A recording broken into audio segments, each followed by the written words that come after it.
Hello साथीहरु, फेरि एउटा भिडियो लिएर आएको छु। यो चाहिँ रुम्ती एडभेन्चर क्याम्प यालबुङ क्यानन ट्र्याकमा हो। गेस्टहरू आइसकेको थियो। यो बनफायरको एरिया हेरिहाल्नुहोस्, टक्कै होइन डोको सोको बनफायर आगो बलिरहेछ। त्यहाँबाट किचनपट्टि सट्टै क्यामेरा घुमाएको पवनदाले प्याज छिलिदिँदै रहेछ। बेलुका ढिलो हुन्छ, छिटो छिटो गर्नुपर्छ केटा हो भनेर चाहिँ हो। टक्कै त्यहाँबाट नाइट भयो।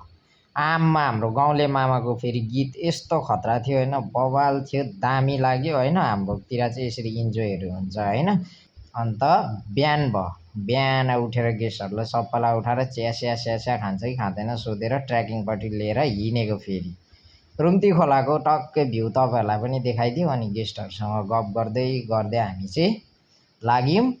ट्रेकिङ सुरु भयो। बाटोमा चाहिँ हात्तीको पाइला थियो अनि गेस्टहरूले चाहिँ यसरी नाप्दै थियो होइन, मजा लिँदै हाँस्दै नाप्दै थियो। त्यो सकेर चाहिँ फेरि हामी क्यानोनतर्फ लाग्यौँ।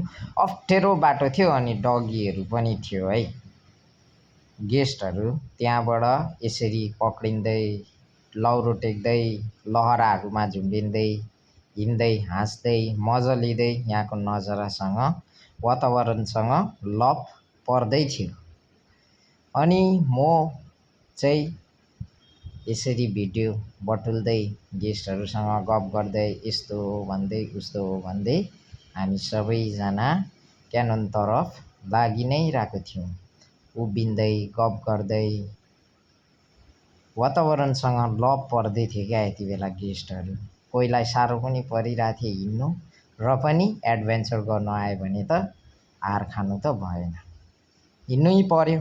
गाइड छ, सबैजना यहाँनिर सेफ्टीसँग लाँदैछ, जानै पर्यो नि त। अरे यस्तो दामी जग्गामा आइसकेपछि त हामी क्यानोन त घुमेर जाने नै भन्ने गेस्टहरूको मनमा बोकेर यसरी अप्ठ्यारो ढुङ्गा पुरा हिँड्दै थियो।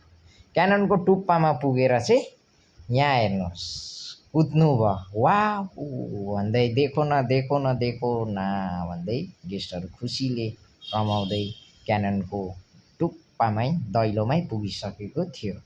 पुगिसकेर एक दुईवटा फोटोसुट भयो यहाँनिर ट्याक्कै गेस्टहरूको दामी होइन। त्यहाँबाट हामी क्यानोनबाट ब्याक भएर चुकुलढुक आयौँ। यो चाहिँ चुकुलढुक हो, रुम्तीको। अनि यहाँबाट हामी गेस्ट लिएर सिधै टेन्टमा आइपुगेर टक्कै गेस्टहरू सबै आफ्नो आफ्नो धुनमा थियो। सबै माथिबाट एक दुई फोटो लिए। नाइटमा फेरि हो बबाल डान्स हुन थाल्यो होइन। गाउँबाट मामाहरू सबै साथीभाइहरू, एक दुईजना साथीभाइहरू न्यु इयर भनेर आउनु भएको थियो है। गीत गाउँदै थियो यहाँनिर मामाले चाहिँ आकाशैमा चिलो कि बेसारा भन्दै। अनि साइडमा चाहिँ गेस्टहरूले यसरी मजा लिइरहनु भएको थियो। बनफायर टक्कै साइडमा छ, साथीहरू पनि आउनु भएको थियो न्यु इयर मनाउँदै भनेर खोलामा। अनि सबैजना यहाँ मजा गरे। यहाँ बहिनीले चाहिँ मासु फ्राई गर्दै रहेछ अनि काका र पवनदा चाहिँ रोस्टेड मासु गर्दै थियो। त्यहाँबाट गेस्टहरूले तोङ्बा र रोस्टेड मासु मजाले इन्जोय गरिराख्नु भएको थियो बनफायरको साइडमा बसेर है। यसरी सबैजना ग्रुपिङ बसेर होइन धुवामा मजाले उहाँहरूले इन्जोय गरिराख्नु भएको थियो। भनेर फोटो पनि खिचिदियो। फेरि एउटा नाइटको सबैजना बसिरहेको भिडियो लिनु मन परेर टक्कै फेरि एउटा भिडियो उठाएँ होइन। यसरी बस त्यहाँबाट बिहान भयो फर्किने भनेर फोटो ड्याङ सुट। अनि यहाँ आप्पाले चाहिँ फेरि उहाँहरू अब फर्किन आँट्यो भनेर चाहिँ सबैजनालाई खदा लाउँदै सम्मान गर्नु थाल्नुभयो। थ्याङ्क यू सो मच, तपाईँहरू आएर यसरी घुमिदिनु भयो हाम्रो जग्गालाई भन्दै सबैजनालाई हात जोड्दै धन्यवाद दिनुहुँदै थियो खदाको साथमा है। त्यहाँबाट सबैजनालाई खदा लगाइसक्यो।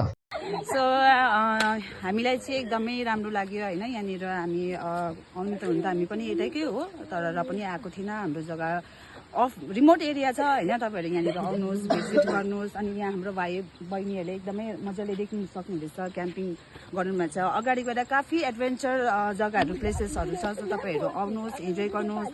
अनि रिभर साइडको तपाईँहरू फाइदा उठाउनुहोस्। हामीलाई चाहिँ एकदमै सबैजनाले एकदमै माया गरेर पठाउनु हुँदैछ। So thank you. यताबाट आउनु आएको एकदमै राम्रो लाग्यो। यहाँ चाहिँ होइन छ होइन, हामी पनि यतैबाट आएको होइन। तर यहाँ चाहिँ के लाग्यो भन्दा चाहिँ नि मलाई चाहिँ बस हेर्नुपर्ने कुराहरू चाहिँ त्यही जङ्गल त्यही कुराहरू त त्यही हो। तर यहाँनिर चाहिँ एक्स्ट्रा चिजहरू कतिवटा चिजहरू चाहिँ नि नदेखेको, त्यो कतिवटा कुराहरूमा चाहिँ नदेखेकोहरू दामी छ। तपाईँलाई अब नेचुरली यस्तै राख्नु भन्छु म चाहिँ यहाँको सबैजनालाई होइन कोही पनि त्यो टुरिस्टहरू आएर मैलाहरू बाटोमा फ्याँक्दै गर्दै नगयो किनभने यहाँनिर एउटा नेचुरली मजाले दिएको छैन नेचुरलले त्यो चाहिँ एकदम राम्रो गरेको छ राम्रो लाग्यो सबैजना राम्रो एटेन्सन दिनुभयो खानाहरू एकदम दामी थियो बस्नुहरू पनि सबै कम्फर्टेबल सबै एकदम राम्रो लाग्यो थ्याङ्क यू हजुर मलाई पनि एकदम राम्रो लाग्यो यहाँ चाहिँ जसलाई पिस चाहिएको छ साइलेन्ट होइन उनीहरू चाहिँ यहाँ आएर इन्जोय गर्नु सक्नुहुन्छ एकदम त्यो भएर एकदम खुसी लाग्यो हामी त ह्याप्पी 2 दिन बसेको एकदम सेटिस्फाइड म पनि धेरै खुसी छु यहाँ आएर मजा आयो